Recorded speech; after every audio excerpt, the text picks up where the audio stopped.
Bismillahirrahmanirrahim. Assalamu alaikum uwa.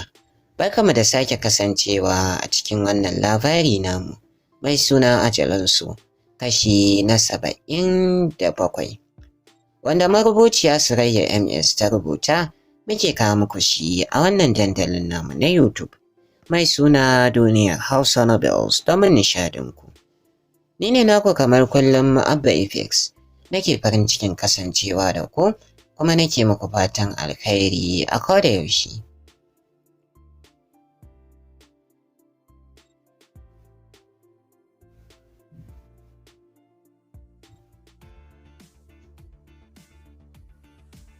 Shi kuma a yanzu haka yana tsoron tunkarar Banafsha akan yayi mata faɗa saboda akwai abubuwan da har yanzu bata gama yarda da shi ba. Shi yasa Maisam yanzu ta kai kusan wata 10, amma tun dawowarsa a ƙauye ya hango wani sabon cikin a jikinta wanda yake ta ɓoye kansa da kansa a jikinta. Cikin sai ya dawo da ita masifaffiya da wani irin taurin kai wanda shi kaɗai ya san mafarin matsalar, kuma san baya son yayi abin da zai fito da maganar ita ma ta sani bare wasu. Shi yasa duk iya bakin halin da take masa yake shanyewa Nimra da a halin da suke gani kamar mallaka ne cikin bankaɗa. Yau ya sake dubawa cikin ya kusa wata 3 daidai. Wani limshe ido ya ja numfashi cikin ran shi yana roƙon Allah ya yafe masa in har abin da zai yi yanzu kuskure ne. Daga nan miƙewa ya tunkaro inda Nimra ke faman kwarwa tana ta bugu. Tsafta kwana 2 bata yi hakan ba, kanta har sarawa yake. Binciko ta suka koma ɗakinta. Ran shaɓace ya jefar da ita kan gadon ya kuma kafe ta da mugayen idanun shi. Na san baki daraja ne, dan na mare ki ba wonin bane kawai da zaki dawo cikin hankalinki.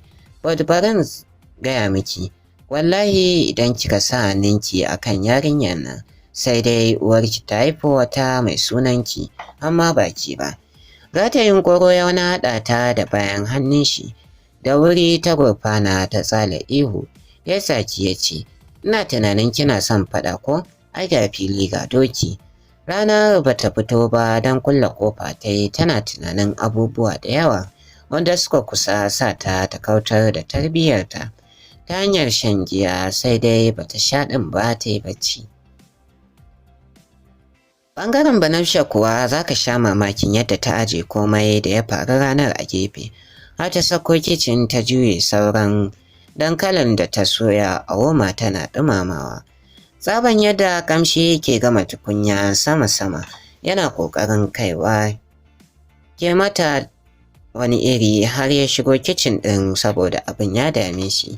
Dan shi ba kaɗan ya gyaran murya ba. Ta ɗago a ɗan razane ta kalle shi sai ta ji a ɗan ba ta tausayi. Idan abubuwa suka lafa mata har wani bugu ƙirjinta yake. In ta tuno abubuwan da take mishi tun lokacin da suka dawo daga ƙauye. Godiya ne bata sani ba ita ma take, ita dai ta san tana matuƙar ƙaunar shi. Shi ma kuma haka, amma kuma bata sanya aka yi gaba ɗaya ɗabi'unta suka koma haka ba. Ɗan kaɗan ya leko tukunyar nata ya ce, iya girkin kenan? Kawai ta ce mishi ta fara ƙoƙarin saukewa saman tebul. Shi ma bai tanka ba ya ɗago plate ya ɗiba daga ciki kaɗan zai fice ta ce ya yi sheka. Shi ma ɗin kawai ya faɗa ya haura sama da plate ɗin abincin ba tare da ya juyo ba. Gaba ɗaya baya farin ciki da ni ta ɗan taɓo. Dan na taɓo matar shi kenan ko? Irin kallon da ke kan fuskar ta kenan har ya mule na kallon idanunta. Wani zuciya ya ce, kyale shi kawai tunda abincin yau ma shi kaɗai zai ci. Can ta fara cin na gabanta da ta ga ba za ta iya ba, ta je spoon ɗin ta nufo ɗakinsa. Minti 10 tsakani amma samu dai har ya cinye abinsa tas, ga plate ɗin a gefe da kayan shi alamar ya shiga wanka. Plate da kuma lemon da ya sha ta fitar kafin ta dawo ta ɗago kayan nashi za ta fara naɗewa. Cikin haka ta yi shiru, ko riga ba ta gama ninkewa ba. Ta ji daga bayanta an ce, ina bebi na. Dan jiwa ta kaɗan tana cin karo da jikakken kirjin shi ta haɗe rai ta ce tana barci. Bai ce komai bai ƙaraso da kayan hannunta da wanda ke gadon ya tattara kayan shi tana kallon shi. Ya zagaya ya aje su bai ko goge ruwan jikin shi ba. Ya zauna gefen gado ya shiru. Wani shiru ta yi tana daɗa gano nufinsa. Ta san ba zai wuce abin da ya faru ɗazun ba. But amma ita ko kaɗan ba ta nadama. Bana ƙarshe ta ba, ai ba dole ne ba ta maimaita cikin ranta. Tana mai dawowa kusa da shi. Sweet ta furta za ta dafa shi ya ɗaga kafaɗin shi. Ta ce me ya faru ta mishi irin na yara da su gano. Gaban fuskar shi tana kallon shi. Har mamakin yadda take saka shi a tanshin yake sha yanzu. Sai ta tsira masa idanu ba tare da ƙiftawa ba. Da ƙyar yayi dauriya ya ce ba komai. Yana kamata ki je ki duba my angel. Ta ce fita kake nufi? A cikin daren nan ba bacci na ga kake shirin yi ba. Ba za ka je ko ina ba. Dan dago murya ya ce Banafsha ya isa. Wai masifa kike min? Ki fa duba fa. Sai ta yi tsit ta nutsu. Gaba ɗaya kin canja Banafsha. A wannan yanayin rashin jinki ne gaba ɗaya. Har za ki saurare ni? Ina ɓata lokaci na kawai gwara ma na bar miki gidan. Sai ta yi shiru matsowa gaban shi. Kamar wacce za ta tanka amma sai ta yi shiru kamar munafuka. Da ta ga ya share ta hannu ta kawo za ta ɗora a jikin shi. Ya juya ya matsa mata baya. Jinta ya yi a bayan nasa tana shafa shi tamkar ta san abin da yake bukata kenan.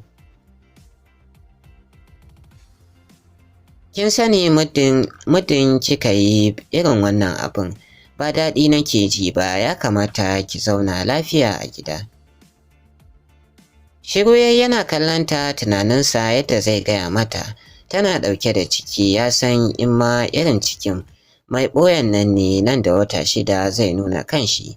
Dole ne kowa ya sani. Ya ce ki kyale ni kawai ko sai na yi kuka tukunna. A hankali ta haɗe goshinsu waje ɗaya tare da sake lumshe ido. Hannun shi ya saka duka biyun da shiri zai ɗago ta, sabida ya ji sanin ɗin da yake jikinta. Ai kuwa yana matsawa ta yi ƙara sai ta ajiye a kan ƙafarta ya ce me ne? Ta ce da ciwo fa na faɗa maka ya ce oh, zauna bari na zo na duba ki. Ta ɗauka ko duk shirman soyayyar nasu ne. Yana saka ya singlet yana zama ta buɗe mishi. Fuska tana murmushi. Ya ce bari na duba. Yaushe rabanki da period ne? Ya ɗago da gefen ido ya kalle ta ya ce me ya faru ne ke kam kina yi ko? Ita dai kawai murmushi ta yi tana kallon shi. Gaba ɗaya tunani yake ta yarinyar nan za ta iya ga ciki kuma ga raino. Kamar an zakure shi ya ce gaskiya dai ya kamata ki kwanta. Kwacewa ta yi ta ɗago fuskan shi a shagwaɓe ta ce to ai sai mu kwanta tare ko? Ɗago ta yi shi ma suka koma gado cikin bargo ya ƙara shi zancen don ko yanzu ba ƙaramin sake mishi jiki take yadda ya so ba. Sai can washe gari da safe bayan kura ya lafa har ya ɗauko Maisan ya kawo tana ba ta mama kafin nan ta sake tunowa da komi daga maganarsu. Ta san dai last period ɗinta kusan watanni da suka wuce ne ba za ta iya tuna komai ba. Gashi ta ga alamun wani abu a tare da ita. Kallon shi ta yi kwance yana ta lissafin abin da zai tarar. Ta ce yaya ni fa zan je asibiti. Ya ce ba Dr. Sonorit za ki karɓa min aiki ne yau? To ai shi kenan in dai ni za ki karɓa aiki sai ki. Ta ce a'a ni ba wannan ba kawai dai zan je su faɗa min gaskiya ne tunda na ce ka faɗa min ba za ka faɗa ba. Ya ce wai period ɗin ne? Ta gyaɗa kai ta zumburo baki bari na tunani a kai. Daɗa zumburo baki ta yi da haka kawai ta so ta gane ya san me ke damunta. Sai dai bata kawo ciki ba ne. Shirya kanshi ya shiga yi yana jefo mata tambayoyi. kamar irin da gasken nan, amma yawanci duk cikin wasa ne. Kumbura fuska ta yi, motsa-motsan sabbin halayen nata sun sa kai suna bayyana kansu. Shi kuwa da tambayar ta ke ta ji wani abu da ya fesa turare ta ce ba ta jin komai. Gaba ɗaya ta ɓata fuska, tana tunanin me yasa yake wasa da hankalinta. Yana gama makale Rolex ɗin shi ya yi murmushi ya ce Mrs. Me na gama ko ni kam zan fita. Kamar za ta yi kuka ta ce, na sani amma ai baka amsa ni ba. Jawo ta jikin shi yana kallon fuskarta da ta ɓata. Cikin sanyin murya ya ce, to me kuma? Ina tunanin amsar da zan baki. Sai zirawaye suka fara sakowa, tana gyafewa ta ce, ni ma ban sani ba. Ya ɗora lips ɗinsa a nata ya kisin ɗinta a hankali. Kafin ya kalle ta yana shafa face ɗinta a hankali ya ce, me hakan yake nufi? Idan mace ta ɓata kwanan watanta, me hakan yake nufi?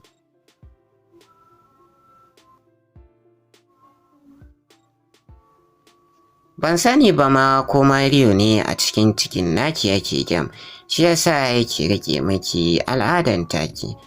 Hannun shi da ta ji a kan ciki nata ya sa ta razanar na ɗiyan yawo, wani gab ta ji gabanta ya faɗi. Cikin rawar murya ta ce, Mario kuma, no yaya ban san su ba.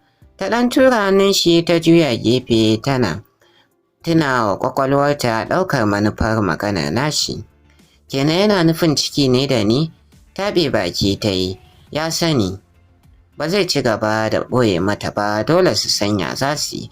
At last Maisam ya ɗaga a hannun shi, ya mata light kiss ya ce goodbye. Cikin kunnen Banafsha ya ƙarashe da cewa da kuma Marius ɗin da suke cikin su ma goodbye. Jiwa ta idanunta a ciki za ta yi magana ya saurin tarkata mata bebin hannu ya waje yana cewa, ki ci breakfast sosai, I love you. Muryata yana rawa ta amsa mai love you too, dan a ruɗe take. Haba mana, tun daga nan zama ya gagare ta, ta duba nan ta duba nan. Duk ta duba alaman wancan shigan cikin amma shiru. Bacewar period ɗin ne kawai da sauyawar halayen da bata san tana yi ba. Kwata-kwata ranar ta kasa aje tunaninta, in ta kira shi sai ya ce, shi ma abin yake gani kenan amma bai tabbatar ba. Jiran shi take dawo gidan su tabbatar, amma sai cewa yake ba yanzu zai shigo ba. Sosai ta damu ciki, ga Maisam tana ina za ta fara mishi. Can da misalin karfe 5 saura na yamma da ta ga gidan ya yi shiru. Nimra ma ta fita ɗaukar Maisam ta yi suka wuce gida. A nan ta faɗa musu cewa ai shi ya ce su zo, ya bar ofis zai biyo. Nufinta ta turke shi da magana a gidan, ta san idan ya ce ba zai faɗa ba ma za ta iya barazanar haɗa shi da ajiya mama da wannan shirin ta zauna. Kusan minti 40 kuwa sai ga sallamar shi a gidan.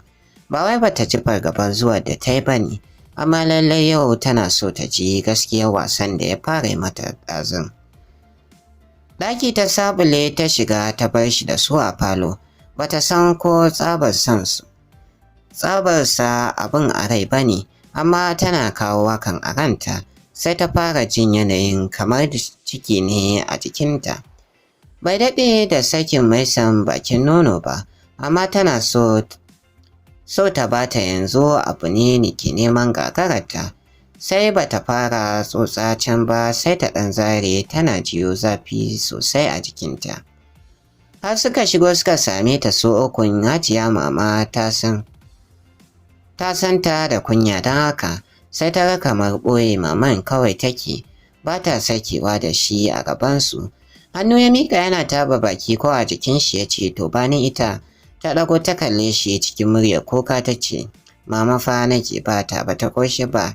Yanayin yadda ta yi maganar dariya ta bashi, sai ya ja gefe ya bar ta da Sajiya a kanta suna tsaye.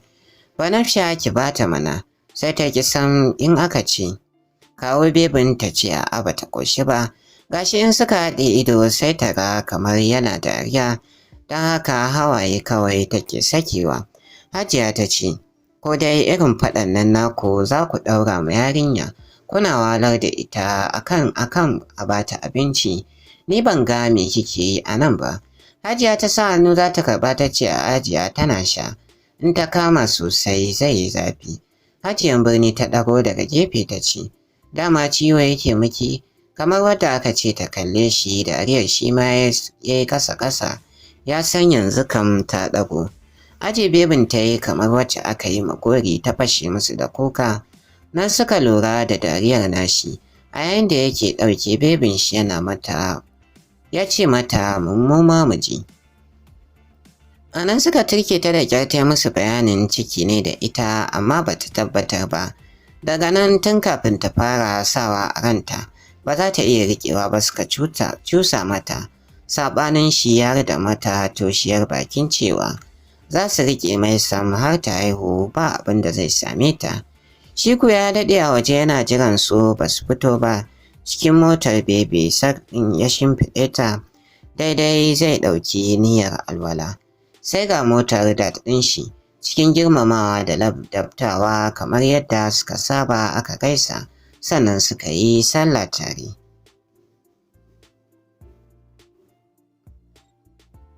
Ta yan uwa sai ku gafarce mu, a nan za mu dakata sai nan gaba insha Allah za ku ji mu ɗauke da ci gaban wannan labari. Ni ne naku kamar kullum Abba Apex nake farin cikin kasancewa da ku kuma nake muku fatan alkhairi a koda yaushe. Bisalam mu kwana lafiya.